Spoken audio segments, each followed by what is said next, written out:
Hi! ಹೇಗಿದ್ದೀರಾ ಎಲ್ರು? Welcome back to my YouTube channel. ನನ್ನ ಚಾನಲ್‌ನ ಯಾರ್ಯಾರು ನೋಡ್ತಾ ಇದ್ದೀರಾ, ಅವರೆಲ್ಲರೂ ಸಬ್ಸ್ಕ್ರೈಬ್ ಮಾಡ್ಕೊಳ್ಳಿ. ಜೊತೆಗೆ ಲೈಕ್ ಕೂಡ ಮಾಡಿ. ನಾವು ಯಾಕಪ್ಪ ಸಡನ್ನಾಗಿ ದೇವಸ್ಥಾನಕ್ಕೆ ಹೊರಟ್ವಿ ಅಂದರೆ, ನನ್ನ ಮಗನ ಹರಕೆ ಇತ್ತು.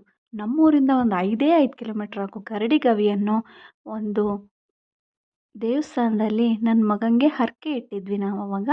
ಅದಕ್ಕೋಸ್ಕರ ಆಲ್ರೆಡಿ ತುಂಬಾ ಲೇಟ್ ಆಗಿದೆ.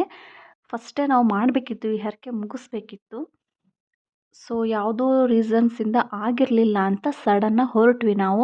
ಅಮಾವಾಸ್ಯೆ ದಿನ ಹೋದರೆ, ಹುಣ್ಣಿಮೆ ದಿನ ಹೋದರೆ ತುಂಬಾ ಒಳ್ಳೆಯದು. ಸೊ ನಾವು ಬೆಳಗ್ಗೆನೇ ಹೊರಟ್ವಿ. ನನ್ನ ಕಸಿನ್ಸು ಬಂದಿದ್ದರು, ನನ್ನ ತಮ್ಮ, ನನ್ನ ತಂಗಿ, ಚಿಕ್ಕಪ್ಪ, ಚಿಕ್ಕಮ್ಮ, ಅಣ್ಣ ಎಲ್ಲ ಬಂದಿದ್ದರು. ಎಲ್ಲರೂ ಹೋದ್ವಿ ನಾವು. ನನ್ನ ಮಗಂಗೆ ತುಂಬಾ ಹುಷಾರಿಲ್ಲ. ಇನ್ನೂ ಸರಿಯೇ ಆಗಿಲ್ಲ, ಯಾಕೋ ತುಂಬ ಜ್ವರ ಇದೆ. ಹರಕೆ ತೀರಿಸಿದ ಮೇಲೆ ಯಾರೋ ಆ ದೇವರು ನನ್ನ ಮಗನ ಜ್ವರನ ಕಮ್ಮಿ ಮಾಡ್ತಾನೇನೋ ಅನಿಸ್ಬಿಟ್ಟಿದೆ. ಸೊ ನಾವು ಅವನಿಗೂ ಸ್ನಾನ ಮಾಡಿಸ್ಬಿಟ್ಟು ಬೆಳಗ್ಗೆ ಕರ್ಕೊಂಡು ಹೊರಟ್ವಿ. ಕರಡಿಗವಿ ಮಠ ಅಂತ ಇದಕ್ಕೆ ಹೆಸರು. ನಮ್ಮ ಚಿಕ್ಕಪ್ಪವರಿಗೆ ಬೇಗ ಬನ್ನಿ ಅಂದು ನಾವೇ ಇನ್ನೂ ರೆಡಿ ಆಗಿರಲಿಲ್ಲ. ಅಷ್ಟು ಈಸಿ ಅಲ್ಲ ಅಲ್ವಾ, ಮಗುನೂ ರೆಡಿ ಮಾಡಿಕೊಂಡು ನಾವು ರೆಡಿ ಆಗೋದು. ಸೊ ನಾವು ಆದಷ್ಟು ಬೇಗನೆ ಕ್ವಿಕ್ಕಾಗಿ ರೆಡಿಯಾಗಿ ಫೈನಲಿ ಬಂದ್ವಿ. ಇದೊಂದು ಬೆಟ್ಟದ ಥರ ಇದೆ, ಸುತ್ತ ಇಲ್ಲಿ ಫಾರೆಸ್ಟ್ ಕಾಡಿದೆ. ತುಂಬಾ ಚೆನ್ನಾಗಿದೆ ಈ ಪ್ಲೇಸ್ ಆ್ಯಕ್ಚುಲಿ. ಟಾರ್ ರೋಡ್ ಸ್ವಲ್ಪ ದೂರ ಅಷ್ಟೇ ಇರೋದು, ಅಲ್ಲಿಂದ ಮಣ್ಣು ರೋಡ್ ಇದೆ.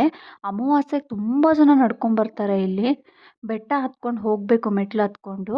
ನೆಕ್ಸ್ಟ್ ನಾವು ಕಾರೆಲ್ಲ ಕೆಳಗಡೆನೇ ಪಾರ್ಕಿಂಗ್ ಮಾಡಿದ್ವಿ.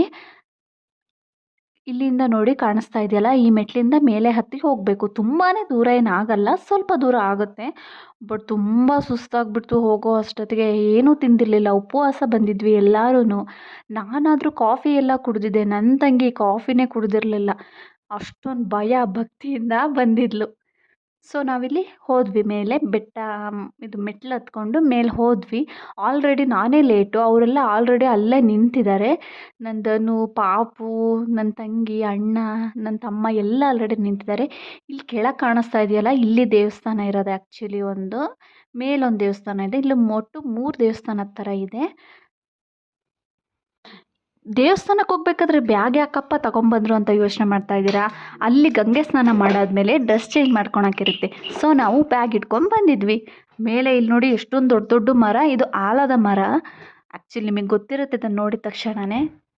ಇಲ್ಲಿ ಕಾಣ್ತಿರೋ ಬಾವಿಯಿಂದ ನೀರು ಸೇದ್ಬಿಟ್ಟು ಬಸವನ ಬಾಯಿಯಿಂದ ನೀರು ಹಾಕಿದರೆ ತಲೆ ಮೇಲೆ ಬಂದು ಬಿದ್ದ ತಕ್ಷಣ ಯಪ್ಪೋ ಅನಿಸುತ್ತೆ.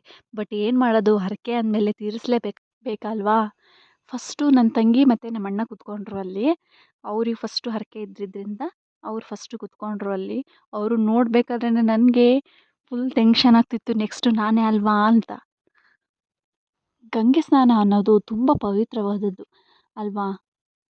ಮನೇಲಿ ಸ್ನಾನ ಮಾಡೋಕ್ಕೂ ದೇವಸ್ಥಾನಗಳಲ್ಲಿ ಗಂಗೆ ಸ್ನಾನ ಮಾಡೋಕ್ಕೂ ತುಂಬಾ ಡಿಫ್ರೆಂಟ್ ಇರುತ್ತೆ. ಇಲ್ಲಿ ಗಂಗೆ ಸ್ನಾನಕ್ಕೋಸ್ಕರನೇ ತುಂಬ ಫೇಮಸ್ಸು, ಎಲ್ಲೆಲ್ಲಿಂದನೆಲ್ಲ ಬರ್ತಾರೆ. ನಾವಿಷ್ಟತ್ರ ಇದ್ಕೊಂಡು ಒಂದು ಅಮಾವಾಸ್ಯೆಗೆ ಹೋಗಲಿಲ್ಲ ಅಂದರೆ ಏನು ಚೆನ್ನಾಗಿರುತ್ತೆ ಹೇಳಿ. ನನ್ನ ತಮ್ಮ ನಮ್ಮನೆಯವರು ನೀರು ಸೇದಿಕೊಟ್ರು, ನಾನು ಅಲ್ಲಿಂದ ಹಾಕಿದೆ ನೀರನ್ನ. ಅವರೇನಪ್ಪ ಒಂದು ಸ್ವಲ್ಪನೂ ಜುಮ್ ಅನ್ನಲಿಲ್ಲ. ಇಬ್ಬರು ಆರಾಮಾಗಿ ಕುತ್ಕೊಂಡು ನೀರು ಹಾಕಿಸ್ಕೊಳ್ತಾ ಇದ್ದರು. ಅಷ್ಟೊಂದು ಭಕ್ತಿ ಅನಿಸುತ್ತೆ ದೇವ್ರ ಮೇಲೆ. 3 ಗಂಗೆ ಹಾಕಬೇಕಂತೆ, ಇಲ್ಲ 5 ಹಾಕಬೇಕಂತೆ, ಬೆಸ ಥರನೇ ಹಾಕಬೇಕಂತೆ. ಸೊ ನಾವು ಇವರಿಗೆ 5 ಹಾಕಿದ್ವಿ, 3 ಅಲ್ಲಿ ಕೂರ್ಸಿ ಹಾಕಿದ್ವಿ. ನೆಕ್ಸ್ಟು 2 ಈ ಕಡೆ ಸೈಡ್ ಕೂರಿಸ್ಕೊಂಡು ಹಾಕಿದ್ವಿ. ನೆಕ್ಸ್ಟು ನಾವೇ ಕಣ್ರಪ್ಪ, ಯಪ್ಪ ಬೇಡ ಬೇಡ ಅಂದರೂ ಕೇಳಿಲ್ಲ. ಹಾಕ್ಸ್ಕೋಬೇಕು ಅಂದ್ಬಿಟ್ರು. ಐಸು ವಾಟರು, ಯಪ್ಪ ಶಿವ. ನಮ್ಮನೆಯವರಿಗೆ ಯಾವಾಗಲೂ ಸೆಕೆ ಸೆಕೆ ಸೆಕೆ, ಅವರಿಗಂತೂ ಚೆನ್ನಾಗಿರುತ್ತೆ. ಬಟ್ ನನಗೆ ಹೇಳಿ, ಇರಲಿ ಪರವಾಗಿಲ್ಲ, ಪಾಪದ ಹರಕೆ ಅಲ್ವಾ ಅಂದ್ಕೊಂಡು ಹೆಂಗೆಂಗೋ ಮಾಡಿಬಿಟ್ಟು ಸುಮ್ಮನೆ ಹಾಕಿಸ್ಕೊಂಡ್ವಿ. ನಮಗೂ 5 ಗಂಗೆ ಹಾಕಿದ್ರು. ನೆಕ್ಸ್ಟ್ ನಾವು ಎದ್ಬಿಟ್ಟು ದೇವಸ್ಥಾನಕ್ಕೆ ಹೋದ್ವಿ ಡ್ರೆಸ್ ಚೇಂಜ್ ಮಾಡಿಕೊಂಡು. ನಾವು ಸ್ನಾನ ಮಾಡೋದನ್ನೇ ನೋಡ್ತಾ ಇದ್ದ ನನ್ನ ಮಗ. ಅವನಿಗೆ ಅಲ್ಲೇ ಮಮ್ಮಿ ಮಮ್ಮಿ ಅಂತ ಶುರು ಮಾಡಿದ್ದ. ಅವ್ರ ಚಿಕ್ಕಮ್ಮನ ಹತ್ರ ಇದ್ರೂ ನಾನು ಬೇಕು ಬೇಕು ಅಂತಿದ್ದ. ನೆಕ್ಸ್ಟು ನಮ್ಮಮ್ಮ ಹಾಕ್ಸ್ಕೊಂಡ್ರು, ಅವರು ಕೂಡ 5 ಗಂಗೆನೇ ಹಾಕ್ಸ್ಕೊಂಡ್ರು. ಬರೋದು ಅಪರೂಪ ಅಲ್ವಾ, ಮನೇಲಿ ಸ್ನಾನ ಮಾಡೋದು ಯಾವಾಗಲೂ ಇದ್ದಿದ್ದೆ, ಇಲ್ಲಿ ಮಾಡಿದರೆ ಒಳ್ಳೆಯದು ಅಂದರು ಕೇಳಿದ್ದಕ್ಕೆ. ಸೊ ನಾವು ಹಾಕ್ಸ್ಕೊಂಡ್ವಿ. ನೆಕ್ಸ್ಟ್ ಅವ್ನ ಹರಕೆಗೋಸ್ಕರ ಒಳಗಡೆ ಬಂದ್ವಿ. ಅವ್ನಿಗೆ ಹರಕೆ ಏನಪ್ಪ ಇದ್ದಿದ್ದು ಅಂದರೆ, ಅವ್ನ ಕೈ ಮುಷ್ಟಿಯಲ್ಲಿ ಎಷ್ಟು ಹಿಡಿಯುತ್ತೆ ಅಷ್ಟು ಕಾಣಿಕೆನ ದೇವ್ರಿಗೆ ಹಾಕ್ತೀವಿ ಅಂತ ಇದ್ದಿದ್ದು. ಅವ್ನ ಪುಟಾಣಿ ಕೈ ಆಗೋದ್ರಿಂದ ಪುಟಾಣಿನೇ ಹಿಡಿತು ಕಾಣಿಕೆ. ನೆಕ್ಸ್ಟ್ ಅಲ್ಲೇ ಇದ್ದಿದ್ದು ಒಂದು ಚೌಡೇಶ್ವರಿ ಅಮ್ಮನವರಿಗೆ ಸೀರೆ ಎಲ್ಲ ತಂದಿದ್ವಿ. ನೆಕ್ಸ್ಟು ಅಲ್ಲಿ ಕೊಟ್ವಿ. ಅಲ್ಲಿ ಏನು ಗೊತ್ತಾ, ನಾವೇ ಪೂಜೆ ಮಾಡ್ಕೊಳೋದು. ಸೊ ನಮ್ಮ ಮನೆಯವರೇ ಪೂಜೆ ಮಾಡಿದರು, ಮಂಗಳಾರತಿ ಎಲ್ಲ ಕೊಟ್ಟರು. ಮನೇಲಿ ಇಷ್ಟು ವರ್ಷ ಆದರೂ ಒಂದು ದಿನವೂ ಪೂಜೆ ಮಾಡಿಲ್ಲ. ಬಟ್ ಅಲ್ಲಿ ಎಲ್ಲರೂ ಇದ್ವಲ್ಲ, ಹೇಳಿದ್ವಲ್ಲ ಅಂದ್ಕೊಂಡು ಪೂಜೆ ಮಾಡಿದರು ಅಷ್ಟೇ. ನೆಕ್ಸ್ಟು ನನ್ನ ಮಗ ತುಂಬಾ ರಗಳೆ ಮಾಡ್ತಿದ್ದ. ಆದ್ರೂ ಒಂದು ವೀಡಿಯೋ ಮಾಡಿಕೊಂಡೆ, ಏನಕ್ಕೂ ಬಿಡ್ತಾ ಇರಲಿಲ್ಲ. ನನ್ನ ಕೈಯೇ ಬಿಟ್ಟಿಲ್ಲ ಅವತ್ತು. ನೆಕ್ಸ್ಟ್ ನನಗೆ ಅಲ್ಲಿ ಇರೋಕ್ಕಾಗಲಿಲ್ಲ ತುಂಬ ಹೊತ್ತು. ಸೊ ಪೂಜೆ ಎಲ್ಲ ಮುಗಿಸ್ಕೊಂಡು ಕೆಳಗೆ ಇಳಿದು ಬಂದ್ವಿ ಆಲ್ರೆಡಿ. ಅಲ್ಲಿ ಹಸುಗಳು ಎಲ್ಲ ಸಿಕ್ಕಿದ್ವು ನಮಗೆ. ಇಳ್ದು ಬಂದ್ವಿ. ಇಳಿಬೇಕಾದ್ರೇ ಕಾಲೆಲ್ಲ ಫುಲ್ ಶೇಕ್ ಆಗ್ತಿತ್ತು, ಅಷ್ಟೊಂದು ಸುಸ್ತಾಗ್ತಿತ್ತು. ನೆಕ್ಸ್ಟ್ ನಾನು ಕೆಳಗಡೆ ಇಳಿದು ಬಂದು ವೀಡಿಯೋ ಮಾಡ್ಕೊಳಕ್ಕೆ ಶುರು ಮಾಡಿದೆ. ನನ್ನ ತಮ್ಮ ಫಸ್ಟ್ ಬಂದ, ನೆಕ್ಸ್ಟು ನನ್ನ ತಂಗಿ ಬಂದಳು, ಎಲ್ಲರೂ ಬಂದರು.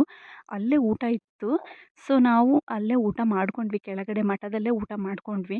ನಾವು ಕೆಳಗಡೆ ಇಳಿಬೇಕಾದ್ರೆ ತುಂಬ ಜನ ಮೇಲೆ ಹತ್ತಿ ಹೋಗ್ತಾಯಿದ್ರು. ನಾವು ಇನ್ನೊಂದು ಸ್ವಲ್ಪ ಲೇಟಾಗಿ ಬಂದಿದ್ರೆ ತುಂಬಾ ರಶ್ ಆಗ್ತಿತ್ತು. ಬೇಗ ಹೋಗಿ ತುಂಬಾ ಒಳ್ಳೆಯದಾಯಿತು. ನೆಕ್ಸ್ಟ್ ಅಲ್ಲಿಂದ ಊಟ ಮಾಡ್ಕೊಂಡು ನಾವು ನಮ್ಮ ಮನೆ ಕಡೆ ಸೀದಾ ಹೊರಟ್ವಿ. ಅಷ್ಟೇ ಇವತ್ತಿನ ಈ ವ್ಲಾಗ್. ಈ ವಿಡಿಯೋ ನಿಮಗೆ ಇಷ್ಟ ಆಗಿದರೆ ಪ್ಲೀಸ್ ಸಬ್ಸ್ಕ್ರೈಬ್ ಮಾಡಿ, ಲೈಕ್ ಮಾಡಿ, ಶೇರ್ ಮಾಡಿ. Thanks for watching.